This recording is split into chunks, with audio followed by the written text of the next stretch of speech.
Next is auditory pathway.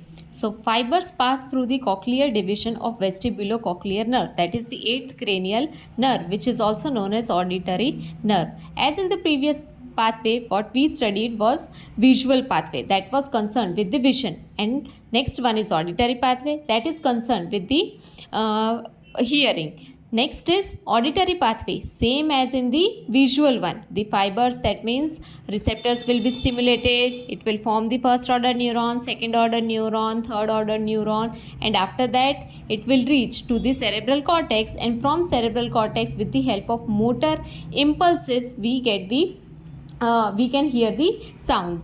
Next one is auditory pathway, consists of all of these four organs, that means medulla oblongata, next is midbrain, next is thalamus, and last one is cerebral cortex. But in cerebral cortex it is temporal lobe. In the previous one, that is in the visual pathway, it was occipital lobe.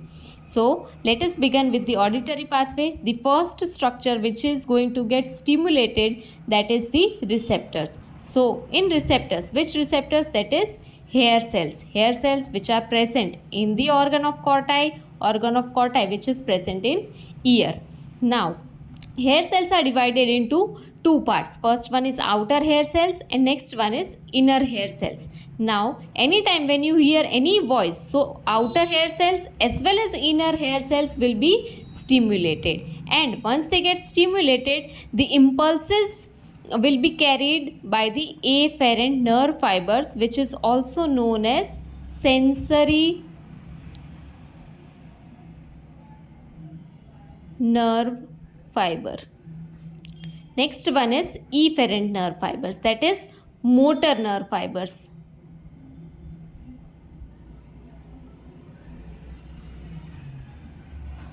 So motor nerve fibers, that means from brain to the point of stimuli.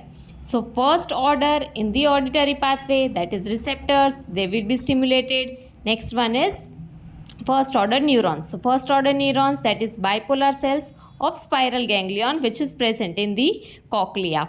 So in first order neurons, which is having bipolar cells which contains dendrites as well as axons. So dendrites are connected with the hair cells and they will form the afferent nerve fibers, and axons of the bipolar cells, they will leave the ear and it will form the cochlear nerve, and they will terminate into medulla oblongata.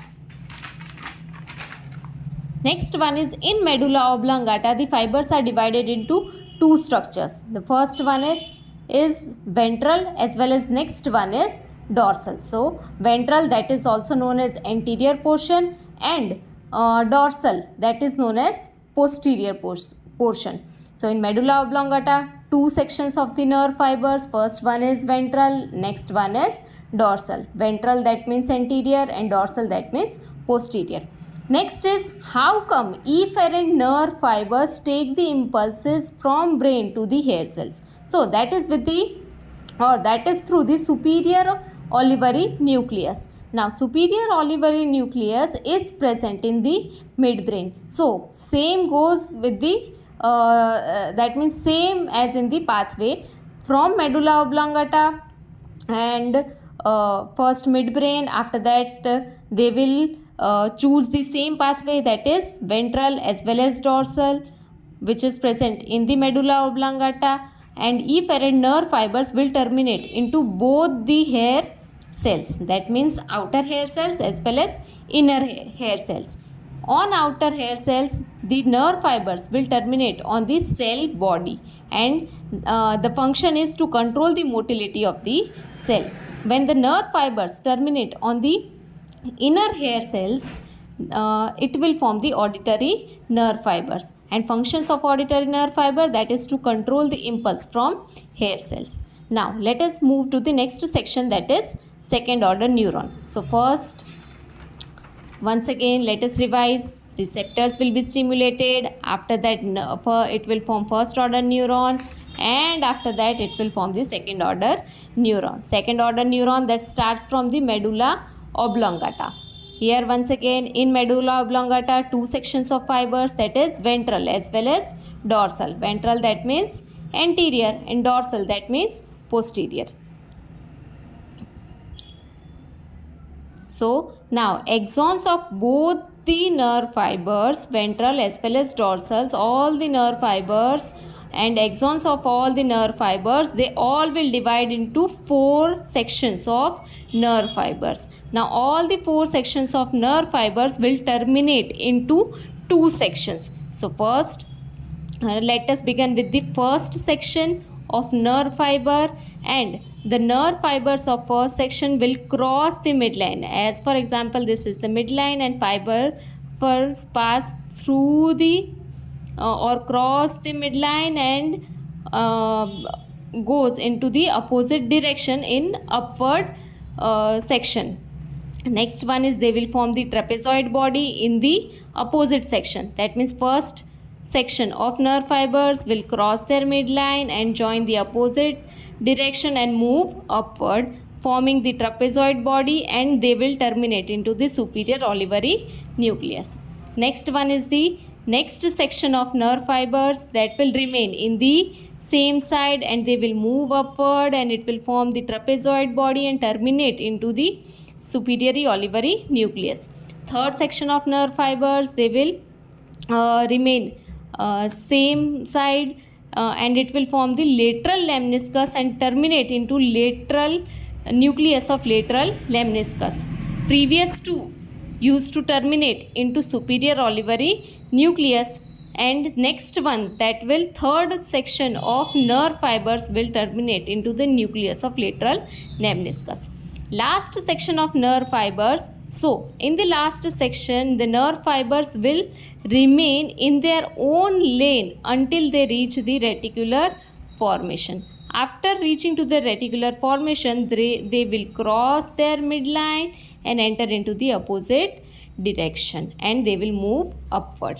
Now after reaching to the reticular formation, they will cross the midline and move upward, and they will terminate into the intermediate trapezoid fibers, and all of these fibers will again terminate into the nucleus of lateral lemniscus. So total there are 2 nuclei, that is superior olivary nucleus as well as nucleus of lateral lemniscus. Next section is third order neurons. So once again let us revise. First one is hair cells. Hair cells, they will be stimulated. After that it will form first order neuron with the help of bipolar cells. Next one is second order neuron. In second order neuron, axons of nerve fibers will divided into 4 group of nerve fibers, and all of these nerve fibers will terminate into the 2 structures, that is known as superior olivary nucleus and nucleus of lateral lemniscus. After that, all of these nerve fibers will terminate into medial geniculate body. Now this medial geniculate body is present in thalamus.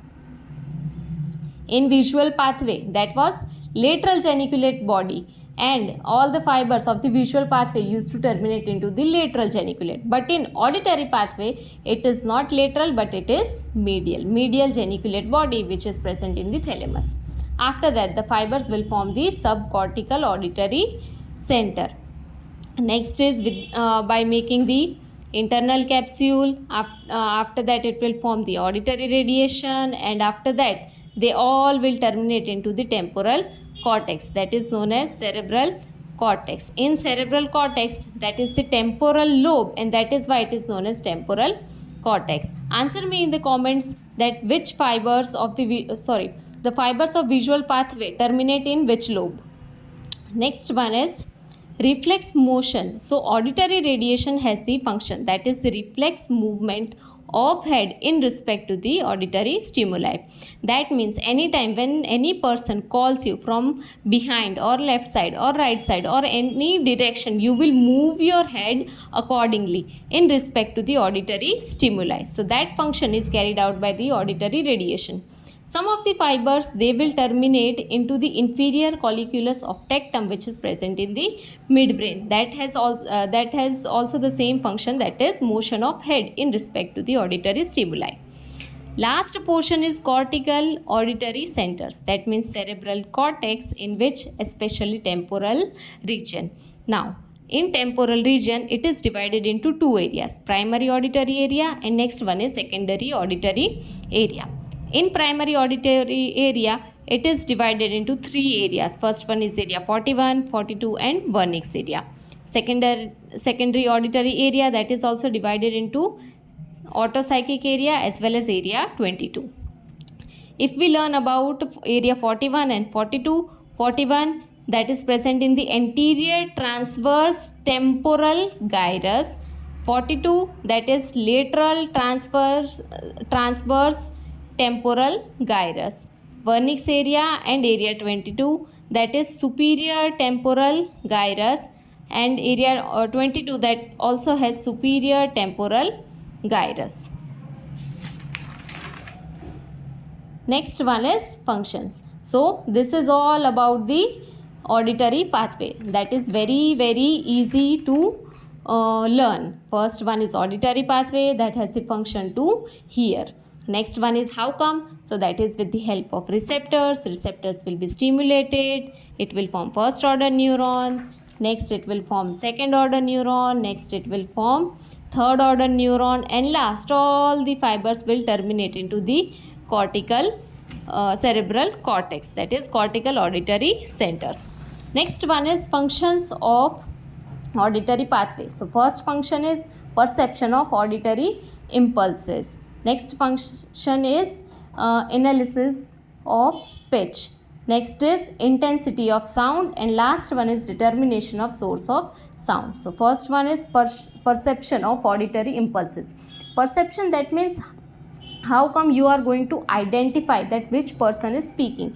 As for example, if your mom calls you or dad calls you, you can easily identify that your mom is calling you or your dad is calling you. That means that is the perception. Next one is analysis. That means what is the or which kind of instrument is being played, or which kind of sound is coming, whether drums are being banged on, or flute is being played, or piano is being played. So this is how you can analyze the pitch, as well as whether the sound is dull or sharp, or any kind of notes which you can analyze. Next one is intensity. That means the frequency may be higher or lower, or if someone is shouting or someone is speaking very soft and mildly. So you can analyze as well as you can identify the intensity.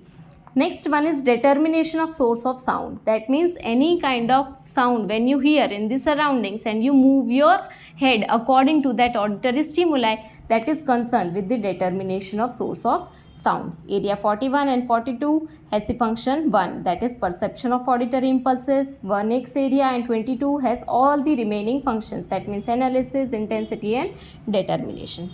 Next one is effect of lesion. That means what if any kind of derangement, injury, if occurs to the auditory pathway, then what are the consequences which the person is going to face. First one is lesion. So if lesion occurs to the cochlear nerve, then it may result into deafness. Next one is unilateral lesion of auditory pathway. That means if on the one side any kind of derangement occurs in the pathway above the cochlear nuclei, then it may result that the person suffers from diminished hearing. Next one is degeneration of hair cells. That is when the person loses the hair, that is outer hair cells or inner hair cells, which is also known as presbycusis, that will result into gradual loss of hearing, which is generally seen in the old age group. That means old age which suffers from the diminished hearing. So that is because of the degeneration, loss of hair cells. And last one is lesion in the superior olivary nucleus, that will cause the poor localization of sound.